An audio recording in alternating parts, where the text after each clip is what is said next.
Praise the Lord. అక్షయుడు, అదృశ్యుడు, అద్వితీయ దేవుడైన క్రీస్తు యేసు పేరట మీ అందరికీ నా వందనములు. నా యేసయ్య కృపా కనికరములు మీకు తోడై ఉండును గాక. ఈ దినపు యేసయ్య జీవపు మాట యోహాను సువర్తమానం 6వ అధ్యాయం 27వ వాక్య భాగం. అక్షయమైన ఆహారము కొరకే కష్టపడుడి.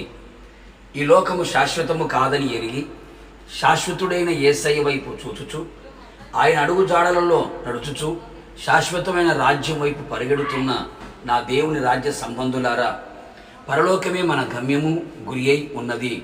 ప్రస్తుతపు దినములలో ప్రతి మనిషి కష్టపడుతూనే ఉన్నారు. కుటుంబమును పోషించుట కొరకు, ఆస్తులు అంతస్తులు సంపాదించుకొనుటకు, పేరు ప్రఖ్యాతులు పొందుకొనుటకు, అధికారమును పొందుకొనుటకు, మరెన్నో పొందుకొనుటకు రాత్రింబగళ్ళు కష్టపడుచున్నారు. అవసరమైన వాటి కొరకు కొందరు, అనవసరమైన వాటి కొరకు మరికొందరు, అత్యాశతో ఇంకా కొందరు కష్టపడుచున్నారు. నీవెంత కష్టపడినా, సంపాదించినా, పోగు చేసుకొనినా, దాచుకొనినా ఈ లోకపు మట్టుకే అని గుర్తించుకో. మరికొందరు వ్యర్థమైన దాని కొరకు కష్టపడి క్షీణించిపోవచ్చున్నారు. కష్టపడాలి. దేవుడు మన కష్టమును ఎరుగును, కష్టమునకు ఫలితము ఇచ్చును. అప్పగింపబడిన వాటి కొరకు కష్టపడవలెను. అయితే ఆత్మీయులు క్షయమైన వాటి కొరకు కాక అక్షయమైన వాటి కొరకే కష్టపడవలెను అనే సంగతి మరవకూడదు. ఎందుకనగా ఈ లోకంలో ఉన్నవన్నీ క్షయమైపోవును, సృష్టి యావత్తు క్షయమైపోతాయి. అందుచేత అక్షయమైన వాటిని తెలుసుకొని వాటి కొరకు కష్టపడవలెను. అక్షయమైన ఆహారము కొరకు కష్టపడమని యేసు చెప్పెను. ఆహారము దేవుని వాక్యము, క్రీస్తు శరీరము, రక్తము. ఇవి గతించనివి గనుక మనలో నిత్యములోనికి నడిపించును, నిత్య జీవమును అనుగ్రహించును అని గ్రహించు.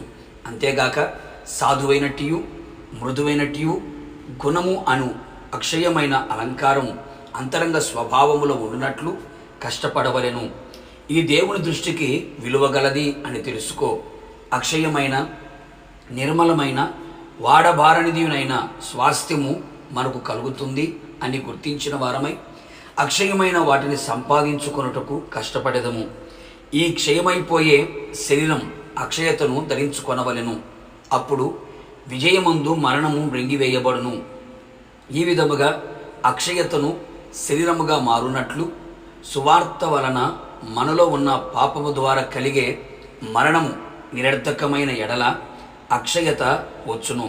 బాప్తిస్మము పాపక్షమాపణ నిమిత్తం పొందుట ద్వారా నూతన జీవము మనలోనికి అక్షయతను కలుగు చేయును. ఆత్మచేత నింపబడి నడిపించబడుచు విశ్వాస జీవితము కలిగి పరిశుద్ధతను నిలిచి ఉన్నప్పుడు అక్షయతను ధరించుకొందము. అక్షయుడైన క్రీస్తును ఎదుర్కొనేదము. కావున అక్షయత కొరకు కష్టపడి అక్షయమైన వాటి కొరకే ఎదురు చూస్తూ అక్షయమైన రాజ్యమును, కిరీటమును స్వతంత్రించుకొనేదము. ప్రార్థన. నిత్యుడగు మా తండ్రి, నీ పరిశుద్ధమైన పాదములకి స్తోత్రాలు. మరొకసారి జీవపు మాట చేత మమ్మల్ని దర్శించినందుకే మిమ్మల్ని స్తుతిస్తూ ఉన్నాం. ఈ లోకములో జీవించుచున్న మేము, ఆత్మీయాత్రలో కొనసాగుతున్న మేము అక్షయమైన వాటి కొరకే కష్టపడవాలనని మీరు సెలవిచ్చి ఉన్నారు. అక్షయమైనది మీ వాక్యము ప్రభువా.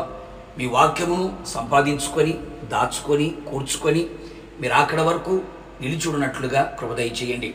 సాధువైన, మృదువైన స్వభావం మేము కలిగి ఉన్నట్లుగా అక్షయమైన గుణమనే అలంకారమును ధరించుకోవడానికి సహాయము చేయండి.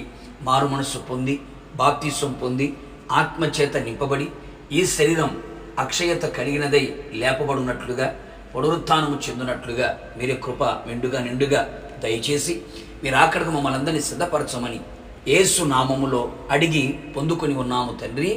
ఆమెన్. నిశ్చయముగా మీరును మీ కుటుంబ సభ్యులందరూ అక్షయమైన వాటి కొరకు కష్టపడుదురుగాక. God bless you.